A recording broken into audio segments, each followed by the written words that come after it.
अस्सलाम वालेकुम नाज़रीन, doctor Shumaila Hanif consultant obstetric gynaecology Lahore.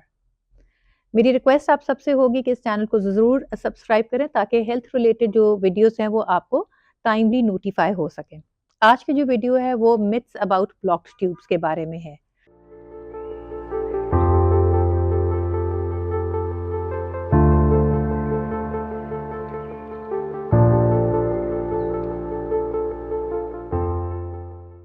Tubes यानी कि औरत के अंदर जो फ़ैलोपियन ट्यूब्स होती हैं, अगर किसी वजह से बंद हो जाएँ, तो उसको लेके ख़वातीन या फैमिलीज़ में क्या मुख्तलिफ मिसकंसेप्शंस होती हैं या गलतफ़हमियाँ होती हैं, इसके बारे में आज हम बात करेंगे।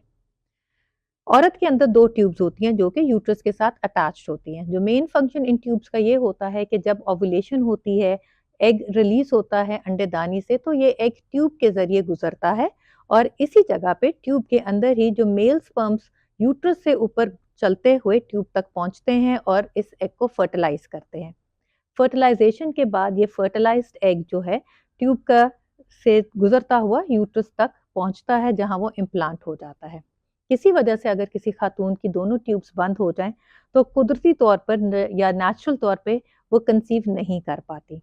जब भी कोई कपल जिनकी प्रेगनेंसी नहीं हो पाती और वो एक गायनेकोलॉजिस्ट के पास जाते हैं तो उनके सेट ऑफ इन्वेस्टिगेशंस एडवाइस की जाती हैं। उसमें कुछ इन्वेस्टिगेशंस ट्यूब्स को चेक करने के लिए भी होती है, यानी कि हिस्ट्रोसेल्पिंगोग्राफी या कई कई दफ़ा लेप्रोस्कोपी भी एडवाइस की जाती है। और अगर कभी ये डायग्नोसिस हो कि खातून की दोनों ट्यूब्स बंद हैं, तो फिर उसको लेके ज़हन में कोई सवालात भी होते हैं, कुछ कन्फ्यूजन्स भी होती हैं, मिसकंसेप्शंस भी होती हैं, जो कि हम बात करेंगे।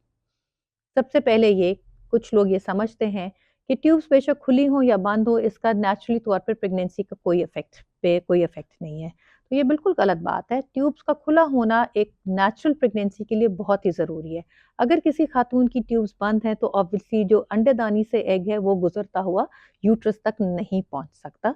तो ट्यूब्स का खुला होना नेचुरल तौर पे प्रेगनेंसी ठहरने के लिए बहुत ही ज़रूरी है।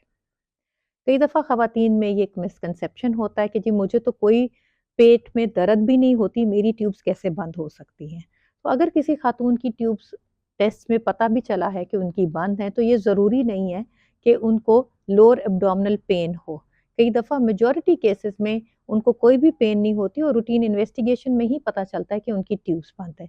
रेयरली कुछ ऐसे सिनेरियो में जहाँ जो ट्यूब है वो उसकी स्वेलिंग बहुत ज़्यादा हुई और उसके अंदर पानी कलेक्टेड है या पस कलेक्टेड है, जिसको मेडिकली हम हाइड्रोसेल्पिंग्स कहते हैं या पायोसेल्पिंग्स कहते हैं। सिर्फ इन्हीं सिचुएशन में खातून को दर्द साथ हो सकती है। मेजॉरिटी केसेस में जिनकी ट्यूब्स बंद होती हैं उनको कोई भी पेन नहीं होती।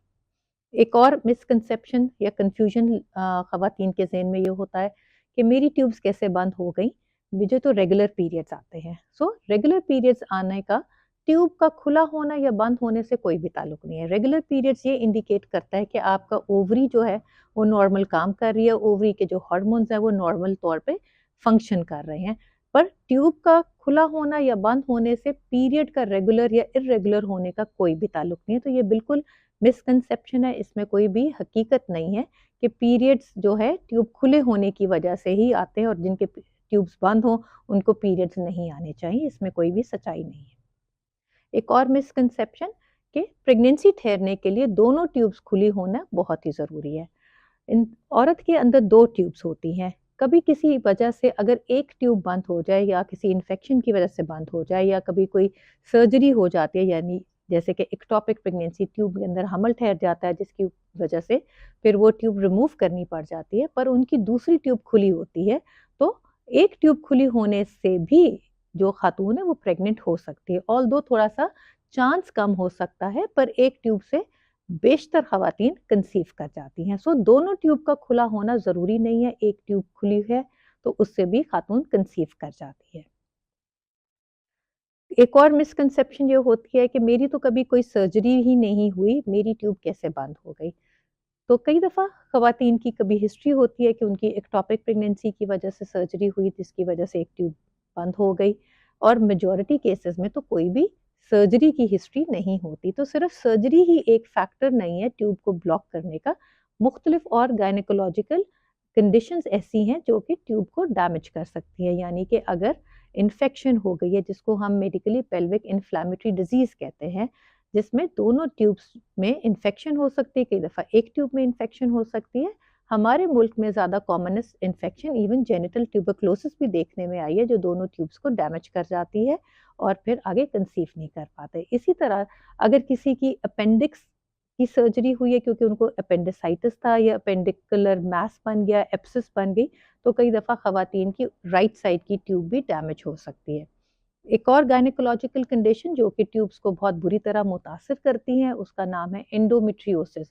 तो एंडोमेट्रियोसिस एक ऐसी कंडीशन है जिसमें जो पीरियड का जो कि यूट्रस की जो लाइनिंग है वो दूसरी ऑर्गन्स में भी बनने लग जाता है, यानी कि ट्यूब्स के ऊपर या ओवरीज के ऊपर। और जिस तरह पीरियड का ब्लड रिलीज होता है, इसी तरह ये जो सेल लाइनिंग्स जो एबनॉर्मल जगह पे ट्यूब्स के ऊपर या पेट के इंटेस्टाइन्स के ऊपर या ओवरीज के अंदर हैं, ये भी उन्हीं हार्मोन्स को रिस्पॉन्ड करता हुआ ये भी ब्लीड करता है। तो ऑब्वियसली इस ब्लड को निकलने की कोई जगह नहीं होती, तो ये उस जगह को बहुत इरिटेट करता है, जिसकी रिस्पॉन्स पे स्कारिंग हो जाती है, जिससे ट्यूब्स बंद हो सकती है। सो एंडोमेट्रियोसिस एक बहुत इंपॉर्टेंट गायनेकोलॉजिकल डिजीज़ है, जिसकी वजह से बहुत सारी ख़वातीन की ट्यूब्स डैमेज और अफेक्टेड हो सकती हैं। एक और ज़हन में सवाल होता है कि जिसकी ट्यूब बंद है उनके लिए कोई भी कंसीव करने की ट्रीटमेंट ऑप्शन नहीं है। तो ये भी एक बहुत बड़ी गलतफहमी है। अगर किसी खातून की दोनों ट्यूब्स बंद हैं तो उनके लिए फिर भी हमल ठहरने के लिए ट्रीटमेंट ऑप्शंस अवेलेबल है। और one such very important treatment जो आजकल के ज़माने में ईजिली अवेलेबल है और जिसका बहुत ज़्यादा सक्सेस रेट है, वो है टेस्ट ट्यूब बेबी। उसको हम आईवीएफ के नाम से भी जानते हैं और इक्सी के तौर पे भी जानते हैं। ये एक ट्रीटमेंट ऑप्शन उन सब ख़वातीन के लिए है जिनकी ट्यूब्स बंद हैं। वो इस तरीके से अपनी कंसेप्शन, अपनी प्रेगनेंसी ज़रूर कर सकते हैं। ये एक तरीका ऐसा होता है जिसमें औरत के अंडे लिए जाते हैं और जो उनके हस्बैंड के स्पर्म्स को लेबोरेटरी में लेके दोनों को आपस में मिलाया जाता है और एग्स को फर्टिलाइज किया जाता है। जो फर्टिलाइज एग लेबोरेटरी में जब डेवलप हो जाता है तो उसको यूट्रस के अंदर वापस इंजेक्ट कर दिया जाता है ताकि प्रेगनेंसी आगे चल सके। तो आईवीएफ इक्सी एक बहुत ही सक्सेसफुल ट्रीटमेंट ऑप्शन है उन ख़वातीन की जिनकी दोनों ट्यूब्स ब्लॉक्ड हैं। कुछ लोग ये भी पूछते हैं कि क्या सर्जरी से हमारी ट्यूब्स ठीक हो सकती है या नहीं?